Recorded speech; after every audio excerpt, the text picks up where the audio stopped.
So I have no disclosures. You know, the advent of the cannula for fat grafting has been, to me, an amazing benefit. And now, with the microdisposable cannula, I think it's been just absolutely amazing. I guess it didn't show up on that slide. You heard a lot of talks this morning about safety, and I just want to reiterate that. I'm almost 100% cannula-based filling. And the reason I agree, the nasolabial groove area around the perioral region in particular, and of course periorbitally, there's just enough blood supply in the head and neck region that I believe cannulas provide a very nice degree of safety. One thing I just always tell my patients to get me out of trouble before I start is I show them in the mirror their asymmetry, because almost always they come back and complain that I didn't put enough here or there, when in fact I have. It's just the asymmetry that pre-existed. So always show a patient in the mirror what they look like before you start. So, you know, volume loss over time really occurs in multiple areas of the face. And what I like to talk about is the areas to make it a simple algorithm which you hopefully can implement and use.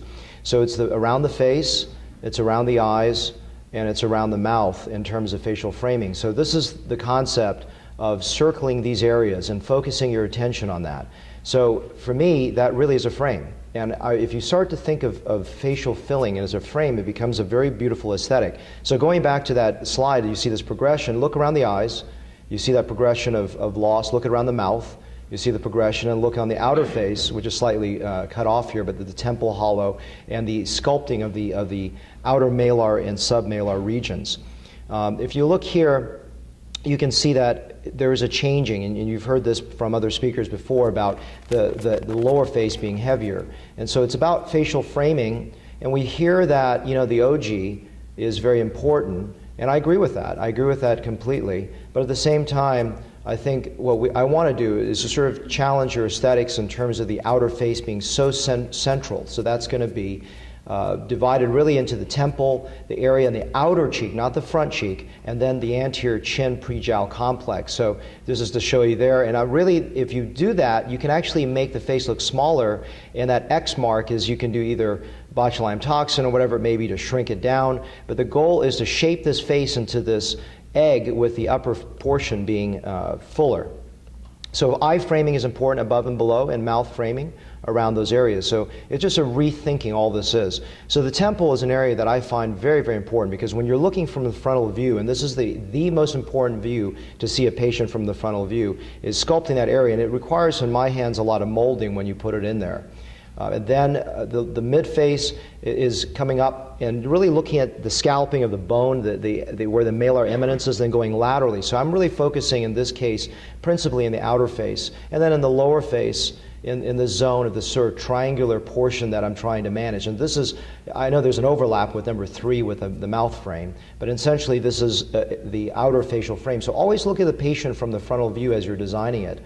And then for the eye frame, filling the brow, and mainly lateral, look at the A-frame deformity, look at that shape. And I do a lot of molding to get this perfect. I put a little bit in, then I mold it, I put a little bit in mold. So there's a little bit of aliquot in molding. From the lower eyelid is the opposite of way that I do a fat graft. Fat graft is placed deep. I release the arcus marginalis and I'm going perpendicular. When I'm injecting the lower eyelid with a filler or the cannula, I'm going a little bit toward the lateral base to go 2/3 of the distance, but it's parallel. And then I come back and address the outer canthus. And sometimes if it's a longer central portion, I can't quite get that, I'll come back and go through a separate entry to hit that horizontal component.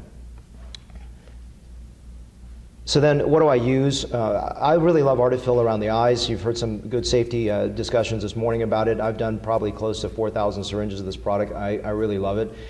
It can be placed right under the skin without a Tyndall. I love belotero as a second choice. I have no financial affiliations with these companies. And I place that, but it has to be placed deeper so that you don't get Tyndall. And you can get Tyndall with it. And so a lot of times you hear you cannot get Tyndall. You absolutely can get Tyndall if you place it too close to the skin. So the mouth frame is basically the canine nasolabial groove. It's the anterior chin. It's not, the metal sulcus I think is important, but I think it's overrated. It's really that lateral aspect. It's not just the labial mandibular fold, but it's this whole sort of triangular complex that I think is very important to fill. And when you start to look at the mouth as a complete circular frame, you start to see, am I softening that transition point? Because the reason for this is each of these frames is obliterating, or at least mitigating or softening, transition points. And that's what I'm trying to do with this.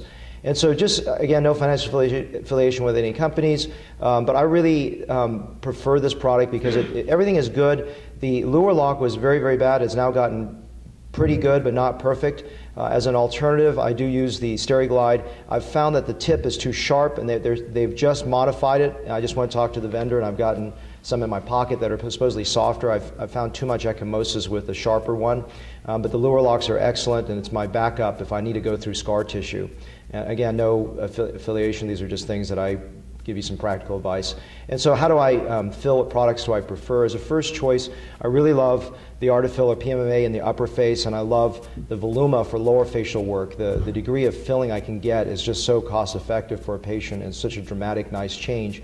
The shaping is beautiful. As a second choice, if a patient is a little bit more financially not as elaborate in terms of what they can spend, then I like belotero in the upper face, and I like juvederm, anything below the tear trough in the lower face. And the reason for it is that I can really blend. When I was using other products, other HAs like Restylane, Perlane, which are really good lifting potentials, I couldn't blend it in the outer faces. I could see the demarcation points around my injection. So this is why I prefer these products.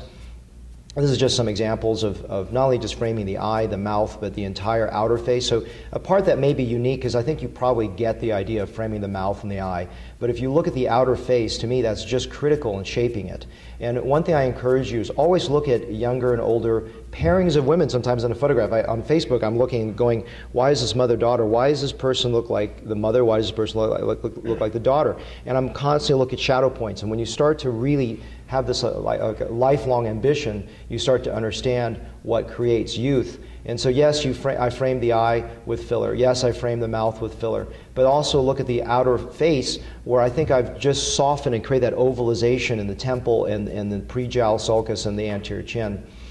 Same thing here. This is probably a narrower face, and I did not do the lips on the left. This is a correction of her lips. And then just sculpting outer facial work, to me, is very, very important, because if you picture that cheek sitting on the face without the frame, it just looks cheeky, but it's blended into the face. And so that ovalization, that frame around the eye, and you can see what I've done with the upper eyelid. I've framed it down. I pushed down the eyelid and soften that skeletonization, especially into the lateral temple area. And this is a photograph. I know this does not look consistent in the lighting. Believe it or not, it's taken in the same room, same lighting and same camera. This is 7 years apart. She's 42 on the right, 35 on the left. And this is a little bit everywhere. This is maybe 40 syringes, so it's quite a bit of volume done over that period of time. But it's just, if you see, look at the upper eyelid, I framed it down, framed the lower eyelid, I've taken that sort of triangulation of the lower eyelid and made it more horizontal. And then I've taken the temple, which is slightly obscured with the hairstyle here, but I've framed around the mouth, and I've created that ovalization. And again, if you understand how everything has got to work in balance, if that cheek, put that cheek on the face on the left, it won't work. And another pearl that I will encourage you is minimize your anterior cheek fills. Where my transition point when I'm filling is, if you look at the malar eminence, I'm pretty much stopping right where that is instead of going a lot in the front. I'll put maybe a third of a syringe or half a syringe in the right patient, and then I almost never go back and fill it again. I'm really constantly, aggressively trying to hit that outer shell of the face. To me, that little edge, which a lot of people think is not important, is the cornerstone to what I do in terms of making that face look beautiful. So I leave you with this thought, which is, we can be artists. We can look at our work critically. And a lot of times when a patient comes to you, they're not looking at it artistically. They're looking at it mechanically. Doctor, can you fix this little fold? Can you fix this asymmetry? Can you take this crease? But ultimately, is it changing the blink? Is it making you look at that person and go, wow, she looks great or he looks great?